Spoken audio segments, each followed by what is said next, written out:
Hello guys, good morning. Ito na naman kami, may ginawa na naman kami guys. Ito guys, mamaya. Peace. Ito na siya guys, oh. Wood siya na plain sheet guys. Ayan. Ginagawa na po namin. Ayan. Wood. Ikakat po namin yan guys. Para maging 6. Gagawin po kasi namin yan si molding. Kasama ng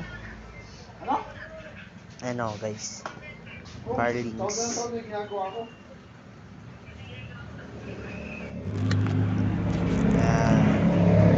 Ano siya guys, tinatandaan na namin guys.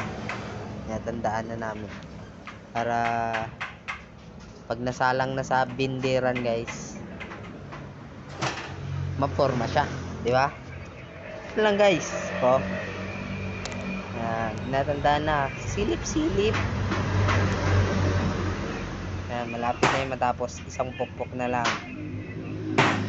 Isang pukpukan na lang yan, oh. Pukpukin mo. Ayan na.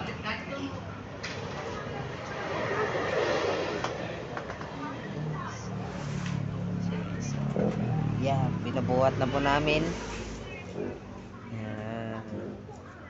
Ay, palit tayo guys. Binabuhat na po namin guys. Baliktad pala yun. Kaya nagpalit kami. Sabihin natin, ito pala yung bendera namin guys.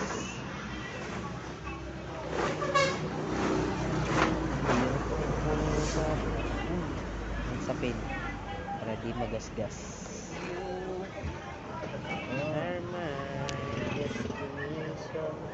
Pit muna na yan guys, isa-isa mo lang muna.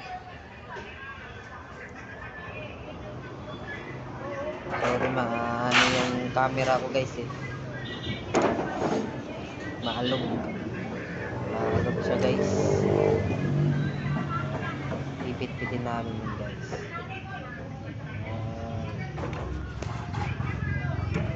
Ipit-pitin namin yan. Okay, magpapa-music muna tayo guys.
Okay guys, malapit na matapos to guys.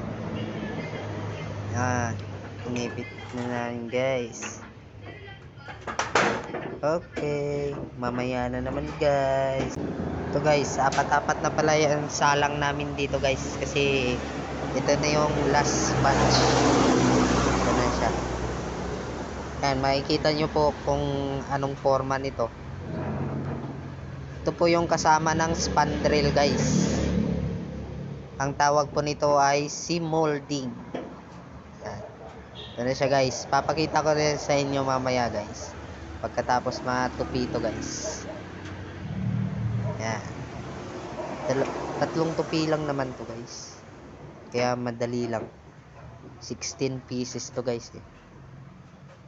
10 ang kailangan, kaya ginawa na lang namin 16 para may pang stock kami guys. Ayan. Ito na guys, papakita ko sa inyo. Yan siya. Yun. Ito na siya guys. Seam molding. Kasama ng spandrel. Yan. Apat-apat pa lang ang salang namin dito para madali guys. Maganda kasi kapag apat guys. Ingay ng motor guys. Kasi tabi kasi kami ng daan guys. Tawag ka.